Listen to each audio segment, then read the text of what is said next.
에스라서 1장 1절 말씀, 지난주에 이어서 두 번째 읽었습니다.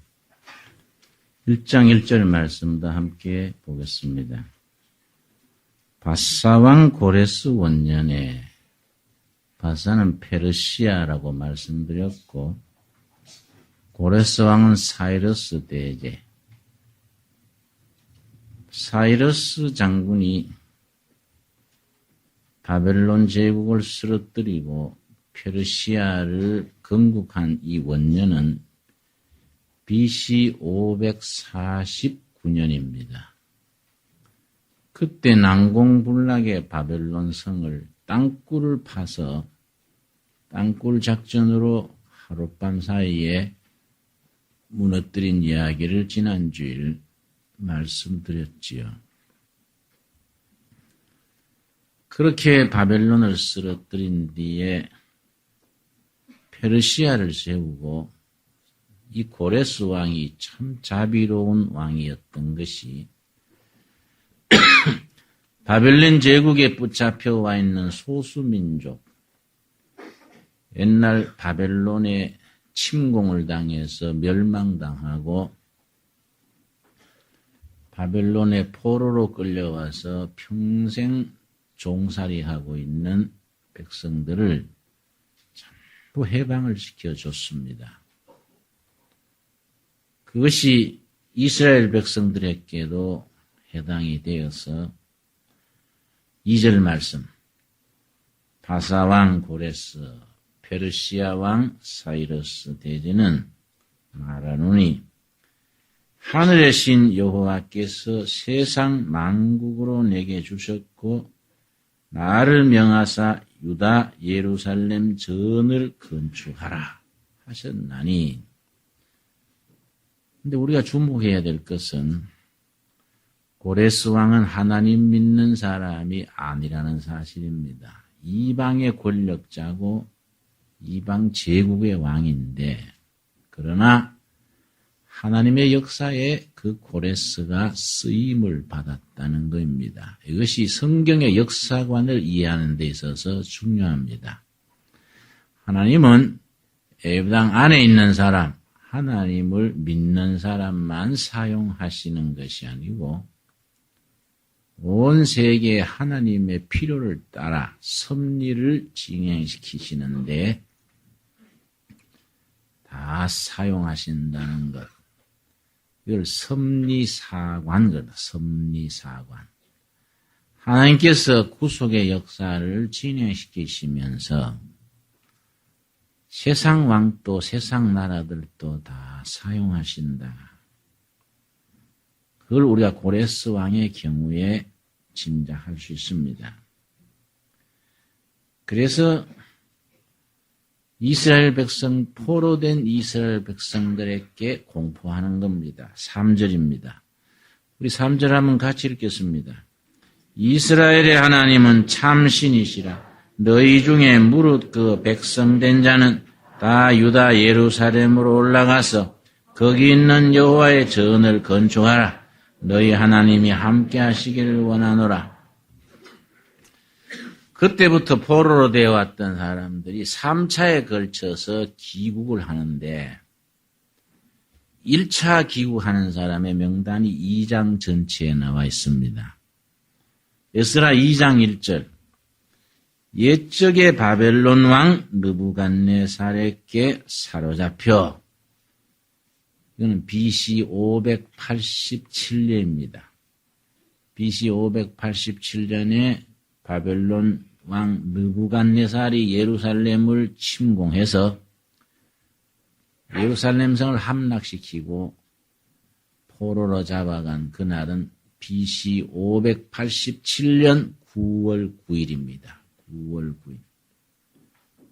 그때 전쟁에 살아남은 자들 잡아 끌고 간 얘기입니다. 바벨론으로 갔던 자의 자손 중에서 노임을 받고 예루살렘과 유다로 도로 돌아와 각기 본성에 이른바 제1차 기한하는 사람의 명단 나오는 중에 제일 첫 번째 나오는 사람이 지도자입니다. 2장 2절. 곧 그 누가 나옵니까? 스룹바벨.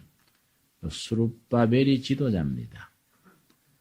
스룹바벨과 그의 동지들이 1차 기한을 해서 예루살렘에 와서 예루살렘 성전을 지었기 때문에 스룹바벨 성전 그렇게 말합니다. 제1성전은 솔로몬 성전입니다. 솔로몬 성전은 BC 587년에 바벨론한테 멸망하면서 허물어지고 지금 스룹바벨을 지도자로 한 기한 국민들이 가서 스룹바벨 성전을 지었습니다. 그 다음 스룹바벨 성전도 나중에 허물어지고 예수님 때의 성전은 헤롯 성전입니다. 헤롯 성전은 AD 70년 로마군에 의해서도 완전히 허물어집니다. 같은 AD 70년 9월 9일 같은 날입니다. 제1차 기한 한 사람들이 2장에 쭉 나오고 두 번째로 기한한 사람들이 7장 1절입니다. 에스라 7장 1절 말씀. 제2차 기한한 사람들의 지도자가 우리 에스라서라고 말하는 에스라입니다. 7장 1절. 이 일 후 바사왕 아닥사스다. 벌써 고레스 왕은 죽고 후계자 아닥사스 때 얘기입니다. 페르시아 왕 아닥사스다가 위에 있을 때에 에스라라 하는 자가 있으니라. 두 번째 기한병의 기한 국민의 지도자 에스라가 나옵니다. 에스라가 제2차 기한 하는 분들을 통솔해 와가지고 스룹바벨이 텄다까난 그 위에다가 국가를 개혁하고 개혁하는 여러 가지 일을 펼치는데 기준이 7장 10절입니다. 지난주에 세 가지 에스라의 개혁운동의 세 가지 원칙을 우리가 말씀드렸지요. 7장 10절. 에스라가 여호와의 율법을 연구하여 준행하며 첫 번째 지도자 자신이 하나님의 말씀을 연구해서 실천했다는 것. 둘째, 율례와 규례를 이스라엘에게 가르치기로 결심하였더라. 하나님의 말씀을 백성들한테 자세히 가르쳤습니다. 왜냐? 그 뒤에 백성들이 나라는 망하고 성전은 허물어지고 제사장들은 끌려가고 죽고 완전히 신앙에서 떠나 있은 겁니다. 하나님의 말씀이 뭐인지 깜깜한 상태에 있었는데 에스라는 안 되겠다. 하나님의 말씀부터 가르쳐야겠다. 이렇게 생각하고 자신이 먼저 실천하고 둘째 철저히 가르치고 세 번째 9장 1절입니다. 9장 1절. 세 번째가 10장 1절입니다. 에스라 10장 1절이 에스라의 개혁운동의 세 번째 항목이 됩니다. 에스라가 하나님의 전 앞에 엎드려 울며 기도하여 그다음 뭐입니까? 죄를 자복할 때에 많은 백성이 심히 통곡하며 회개운동입니다. 전 국민적인 회개운동. 요 세 가지. 첫째는 지도자들이 말씀을 공부하고 실천하고 둘째, 백성들 전부에게 말씀을 철저히 가르치고 셋째, 온 국민적인 회개운동을 펼쳤습니다. 그러나 워낙 뿌리가 흐트러지고 어려워서 에스라가 아주 고전했습니다. 드디어 13년 후에 느헤미야가 등장하는 겁니다. 느헤미야 1장 1절입니다. 에스라서와 느헤미야서는 본래는 한 권입니다. 두 책이 아니고 한 권인데 나중에 둘로 이렇게 분리가 됐습니다. 그래서 페르시아 왕 고레스 이래로 좋은 세월이 어느 날 다가오면서 포로들이 고국으로 기한하는 과정, 3차 과정에서 1차는 지도자가 누구라고요? 스룹바벨. 2차는 누구지요? 에스라. 에스라 이후 13년 후에 느헤미야 3차로 등장하는데 1장 1절 느헤미야 1장 1절 느헤미야가 드디어 스룹바벨 에스라를 거쳐오던 그 개혁운동 국가 재건 운동을 성공을 시킵니다. 에스라가 아주 탁월한 지도자입니다. 1절 하가라의 아들 느헤미야의 말이라 아닥사스다 왕 제20년 기슬르 월에 내가 수산궁에 있더니 느헤미야가 포로로 끌려가서 워낙 성실을 바탕으로 크게 성공을 했는데 왕궁에서 무슨 직책을 맡았냐면 왕 아닥사스다 왕의 술 담당하는 책임자. 술 담당하는 게 왜 중요합니까? 그 제국시대에 왕을 독살할 때는 주로 술에다가 약을 넣습니다. 음식에 독약 넣고 술에다가 약 넣어서 왕을 암살하는데 그 술 책임자는 절대로 신임할 수 있는 사람만 담당합니다. 느헤미야가 그 직을 맡은 거예요. 그러니까 왕의 신임이 철석 같은 거지요.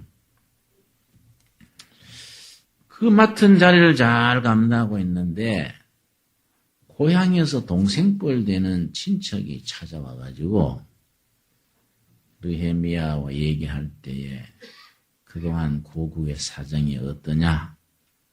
13년 전에 귀국했는 에스라는 잘하고 있냐?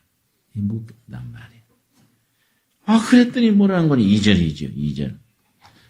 나의 형제 중 하나니가 두어 사람과 함께 유다에서 이르렀기로 내가 그 사로잡힘을 면하고 남아있는 유다 사람과 예루살렘 형편을 물은즉 이제 안부를 물었단 말이에요. 그동안에 어떻게들 지내고 있느냐 물었더니 3절 3절을 듣고 느헤미야가 너무너무 슬픈 겁니다.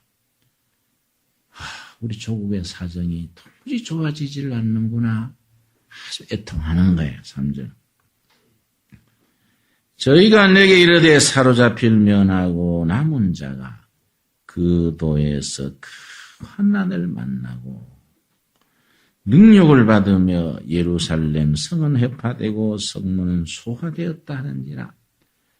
남은 사람들은 짓밟히고 인권도 없고 보장도 없고 성문은 불타버리고 성은 허물어지고 아주 어려운 사정을 말했더니 느헤미야가 어떻게 했냐면은 이것이 느헤미야가 성공한 비결의 첫째입니다. 느헤미야의 개혁운동에 성공한 비결이 5가지인데 5가지. 언제나 망고불변의 이건 원칙이지요. 5가지를 갖추고 하나님의 일을 하는 사람은 성공에 가도록 돼 있는 겁니다. 자, 첫째가 뭐냐? 1장 4절. 우리 같이 읽겠습니다. 내가 이 말을 듣고 앉아서 울고 수일 동안 슬퍼하며 하늘의 하나님 앞에 금식하며 기도하여 금식하면서 기도하는 겁니다. 하나님께 호소하는 거이지요. 에스라가 13장까지 되어 있는데 13장 마지막 절 31절입니다. 13장 마지막 31절 31절 말씀. 또 정한 느헤미야서 13장 31절 또 정한 기간에 나무와 처음 익은 것을 드리게 하였사오니 그 다음에 요점이지요. 같이 읽겠습니다. 내 하나님이여 나를 기억하사 복을 주옵소서. 기도로 마무리하는 겁니다. 기도로 시작하고 기도로 마무리하고 중간중간에 사건이 있을 때마다 기도하는 겁니다. 가장 대표적인 것이 2장 4절. 아닥사스다 왕이 느헤미야에게 묻습니다. 금식을 하고 그러니까 혈색이 나쁘지요. 너 얼굴이 왜 그렇게 망가졌냐? 뭐 이럴 거 알겠습니까? 어떻게 하면 도와주면 되겠느냐? 그랬더니 4절. 왕이 내게 이르시되 그러면 너가 무엇을 원하느냐 하시기로 내가 곧 그다음 뭡니까? 하늘의 하나님께 묵도하고 왕이 자기를 도와주려고 내가 너한테 뭘 도와줄까? 그러니까 아이고 왕이시여 감사합니다마는 신경 안 쓰셔도 됩니다. 그럼 신경 안 써버리면 안 되잖아요. 그때 말을 잘해야 되거든요. 그때 그런 찬스인데 기도하는 게 하나님. 또 그것도 왕 앞에서 쫑알쫑알하면 그것도 우습잖아요. 속으로 기도, 속으로 묵도하고. 그러니까 느헤미야서 13장까지 쭉 읽으면 금식하며 기도하고 소리 높여 기도하고 마무리 기도하고 또 묵상 기도하고 여러 사람이 합심해서 기도하고 홀로 기도하고 계속 그 얘기가 나와요. 철두철미하게 느헤미야는 기도의 사람입니다. 이 첫 번째 성공 비결입니다. 느헤미야가 아주 성공할 수 있었던 것의 두 번째가 뭐냐면은 2장 1절. 요것이 우리가 중요한 겁니다. 이것이 느헤미야가 거의 절망적인 상태에서 그 예루살렘 성을 쌓고 그걸 성공시켰는 비결인데 먼저 2장 읽기 전에 느헤미야는 자기가 뭘 해야 된다는 걸 확실히 인식하는 겁니다. 자기가 해야 될 일. 그거 2장 12절입니다. 2장 12절. 내 하나님이 내 마음을 감화하사 예루살렘을 위하여 행하게 하신 일. 하나님이 자기에게 조국을 위해서 하게 하신 일. 그걸 분명하게 마음에 새기는 겁니다. 6장 15절이 그게 뭔지는 6장 15절. 하나님이 자기에게 꼭 하게 하신 일. 6장 15절이 그 핵심이지요. 15절 말씀. 성 역사가 며칠 만에 52일 만에 엘룰월 25일에 끝남에 허물어진 예루살렘 성을 쌓는 겁니다. 여러분, 그 당시에는 성이라는 것은 그 나라의 주권이고 그 나라의 역사의 중심입니다. 성을 중심으로 나라가 지켜지는데 587년에 느부갓네살 왕이 함락시키자마자 성을 다 허물어버린 거이지요.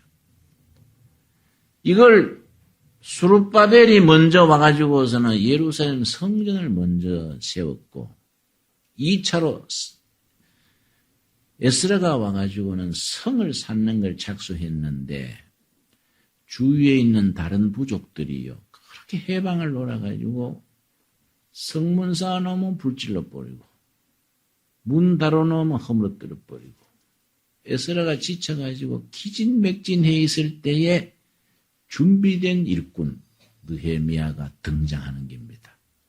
그 성 쌓는 일. 성을 쌓음으로써 역사가 다시 시작이 되고 나라의 주권이 서는 거이지요. 하나님이 자기한테 시킨 일, 예루살렘 성 쌓는 일, 이거 딱 확실한 목표를 가지는 겁니다.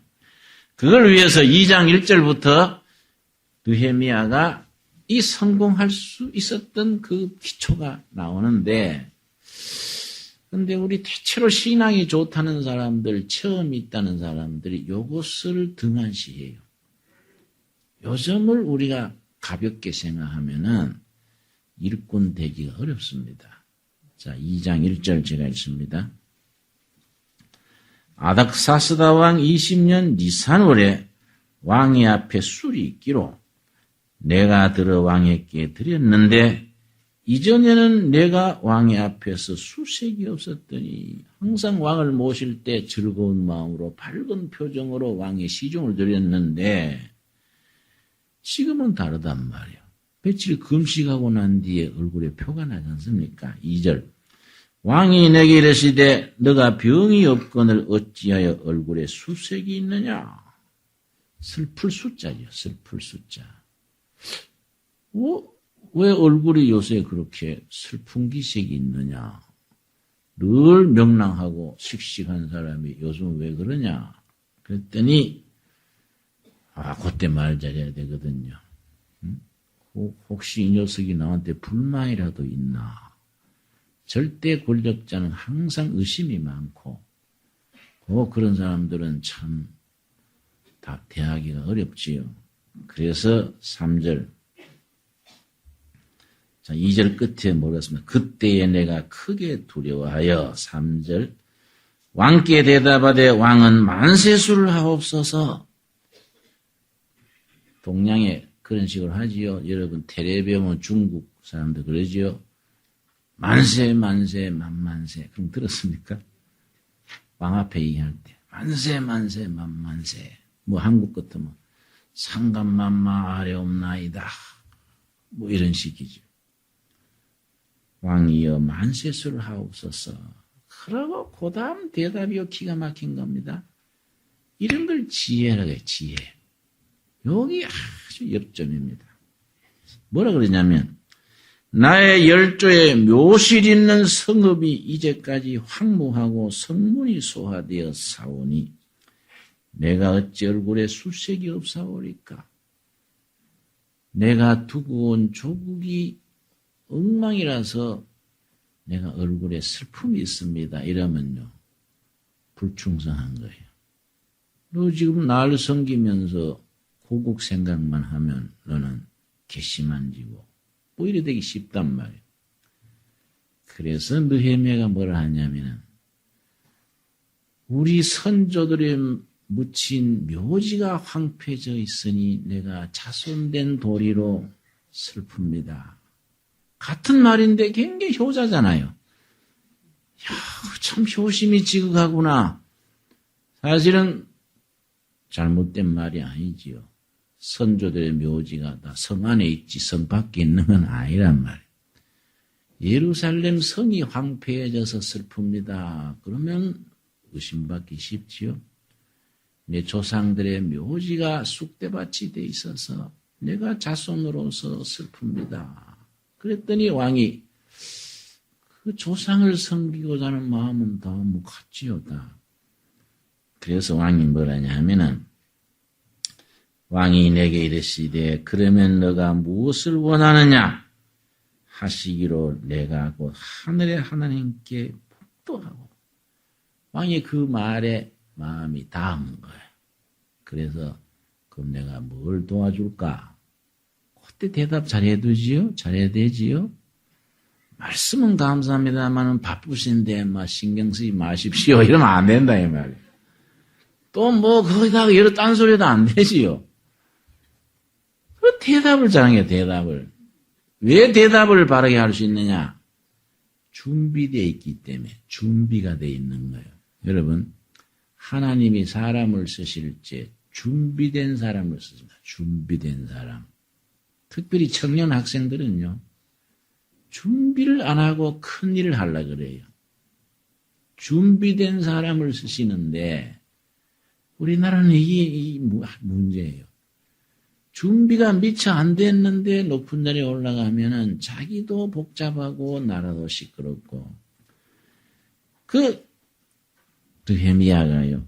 뭐라고 했냐면은 5절 말씀. 왕에게 고하되 왕이 만일 즐겨하시고 여기 사람이 말하는데 지혜지요. 무조건 부탁합니다가 아니고 왕께서 기뻐하신다면은 왕이 기쁨을 해야 되지 않습니까? 자기가 좋아서 해야지 억지로 하면 자고 나서 어제 말한 거 잊어버려 그러면 안 되지 않습니까? 왕이 만일 즐겨하시고 종이 왕의 목전에서 은혜를 얻어 싸우면 나를 유다 땅 나의 열조의 묘실 있는 성읍에 보내어 그 성을 중건하게 사옵소서. 참, 따지고 보면요, 지혜로운 말입니다. 이걸 행정적으로 그대로 말하자면은 내 조국의 총독으로 나를 보내서 그 성을 쌓게 해주 이 말인데 그래 말하면은 듣기 안 좋으니까 조상의 묘지 있는 성을 수리하는 일에 나를 책임자로 좀 보내주십시오. 듣기가 다르지요? 말은 같은 말인데 다르지요. 그랬더니 왕이 그렇게 해주는 겁니다. 그럼 그렇게 하라. 그러는데 거기까지 가려면은 여러분 페르시아에서 예루살렘까지 가려면은 여러 나라를 거쳐야 합니다. 가는 데마다 걸린단 말이지요. 왕이시여, 각국을 통과할 수 있는 비자를 좀 허락해 주시고, 성을 쌓으려면 재료가 필요하지요. 그 목재가 필요합니다. 이스라엘은요, 돌은 많지만 나무가 없어요. 목재를 얻는 걸 그 자리에서 받아내는 겁니다. 그런데 8절이죠. 8절. 왕의 살림 감독 누굽니까? 아삽에게. 한국어로 말하면 산림청 청장 누구에게 명을 좀 내려주셔서 성 쌓는 제목을 허락해 주십시오. 그 말이지요. 8절 우리 같이 읽겠습니다. 또 왕의 살림감독 아삽에게 조서를 내리사 저로 전에 속한 영문의 문과 성곽과 나의 거할 집을 위하여 들보 제목을 주게 하옵소서 하며 내 하나님의 선한 손이 나를 도우심으로 왕이 허락하고 요 과정을 잘 밟는깁니다. 완벽하게 준비하는 겁니다. 각국을 통과할 수 있는 통행증, 성 쌓는 데 자재, 비용 이걸 전부 그 자리에서 확보하는 거이지요.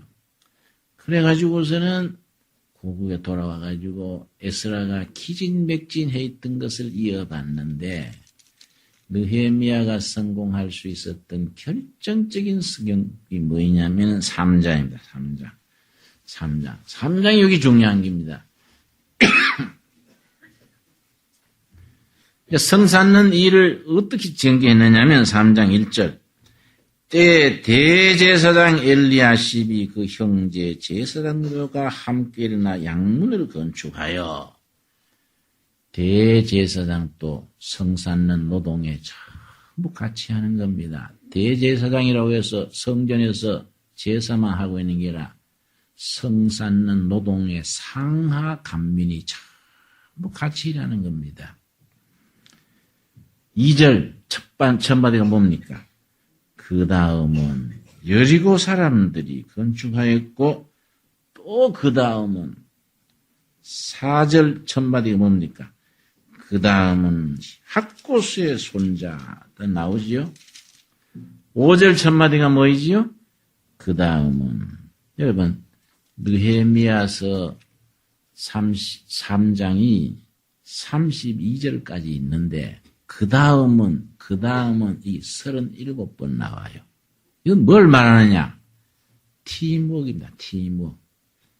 성 쌓는 구간을 전부 32등분 해가지고 각 구간의 팀장을 소개하는 거죠. 이 부분은 누가 쌓았고 이 부분은 누가 쌓았고 한마디도 안 빠뜨리고 한 사람도 소홀히 하지 않고 전부 다 이름을 적어주고 격려해주고 느헤미야는 하루에 몇 번씩 돌면서 그 팀장들을 격려해 주는 거예요. 팀워크로 일을 한 겁니다. 에스라는 이걸 뭐 했어요? 에스라는 열심만 가지고 잘하자 막 그렇지 딱 구분해 가지고 조직적으로 체계적으로 팀워크를 만들어서 상하 간민이 같이 하지를 못했습니다. 이게 느헤미야가 성공한 비결이에요. 또 팀을 모아가지고 구역 책임자를 높여주고 박수 쳐주고 잘하는 사람은 높여주고 느헤미야가 그런 점에서 참 탁월한 지도자지요.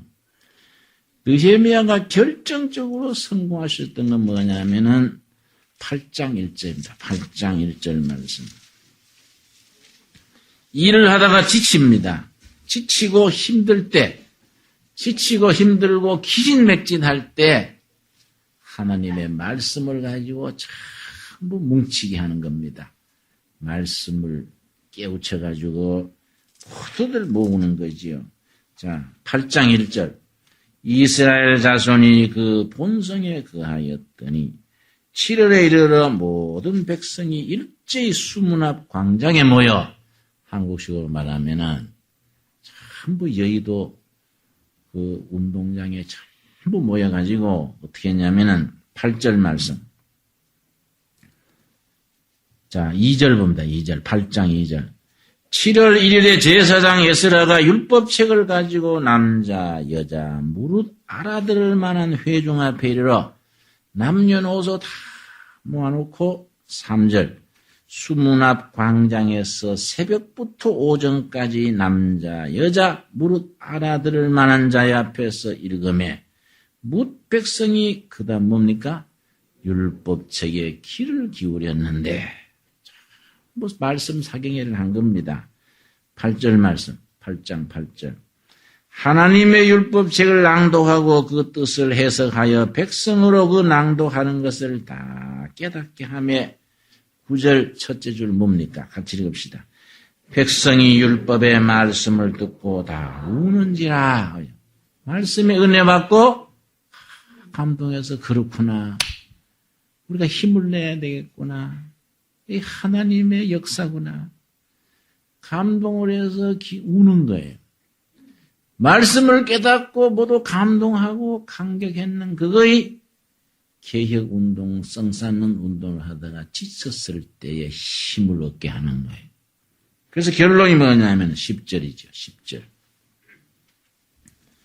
느헤미야가 또 이르기를 너희는 가서 살찐 것을 먹고 단 것을 마시되 축제를 벌리는 거지요. 예비치 못한 자에게는 너희가 나누어 주라. 있는 사람만 축제를 벌리고 없는 사람은 굶고 있으면 안 되지 않습니까? 그러면 민심이 단합이 안 되거든요. 그럼 사람들이 야 이거 누구는 배불러 죽고 누구는 굶어 죽냐. 누구는 인삼 먹고 누구는 배추 뿌리 먹냐. 이거 뭐 이래 깨진단 말이야. 요즘 말하는 양극화 현상이 생긴다 이 말이야. 느헤미야가 지도자로서 있는 사람만 먹으면 되냐. 음식이 없는 사람, 어려운 사람을 있는 사람이다. 두 몫을 해와가지고 챙겨줘라요. 공동체 정신이지요. 그래서 어떻게 했느냐. 이날은 우리 주의 성일이니 근심하지 말라. 여호와를 기뻐하는 것이 고다 뭡니까? 너의 힘, 능력은 어디서 오느냐? 하나님의 말씀을 깨닫고 강격하고 말씀에서 깨닫는 힘, 그것이 우리의 능력이다. 이거 느헤미야가 지치고 힘들 때마다 말씀 잔치를 베풀어서 바로 깨닫고 힘을 모으는 겁니다. 이게 성공하는 거이지요. 그러고 자신이 얼마나 철저히 자기를 관리했느냐 하면은 5장 14절. 요즘 욕이 잘 안 돼서 시끄러운 겁니다. 5장 14절 말씀. 5장 14절 말씀. 자기와 자기의 일꾼들에게 깨끗하게 미스터 클린으로 절대 투기를 하거나 뭐 돈을 먹거나 이런 거 없는 거예요. 깨끗하게 도덕적인 투명하게. 이게 느헤미야가 성공시킨 비결의 5번째입니다. 5장 14절. 내가 유다 땅 총독으로 세움을 받은 때 곧 아닥사스다 왕 20년부터 32년까지 12년 동안은 나와 내 형제가 총독의 녹을 먹지 아니하였느니라. 자, 15절 우리 같이 읽읍시다.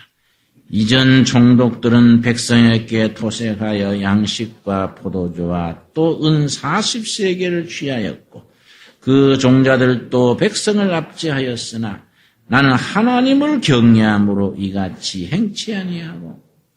전임자들은 백성들을 기회가 있을 때마다 돈을 훑어서 부정했는데 나는 안 했다. 왜 그렇게 했다는 겁니까? 누구를 경외함으로? 나는 하나님 앞에서 내 사명을 하는 사람이기 때문에 절대로 그런 부정행위 안 했다.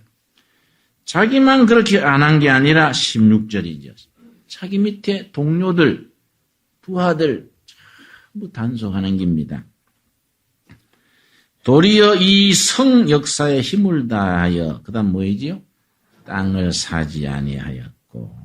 여러분 성문을 새로 12개를 냈습니다. 성문 옆에 도로가 나거든요. 도로 나는 그 위치를 부하들이 알잖아요. 그때나 지금이나 도로가나 요지지 않습니까? 절대 그걸 가지고 투기하지 못하겠다. 자기들의 식구들은 절대 그런데 이권에 매이지 않도록 다 단속했다. 지도부가 그렇게 철저하게 깨끗하게 하니까 성공하는 거예요. 하나님의 말씀은 우리들에게 영혼을 구원받게 하는 교과서일 뿐 아니라 나라, 정치나 경제나 사회를 이끌어가는 교과서도 됩니다. 우리가 이 지혜를 우리 것으로 받아들일 수 있기를 바랍니다. 기도하겠습니다. 주님 은혜를 감사드립니다. 지난주 에스라서에 이어 오늘은 느헤미야서를 살폈습니다. 옛날 말씀에 기록된 지혜가 오늘 우리들의 양식이 되게 하옵소서. 예수님 이름 받들어 기도드렸사옵나이다. 아멘.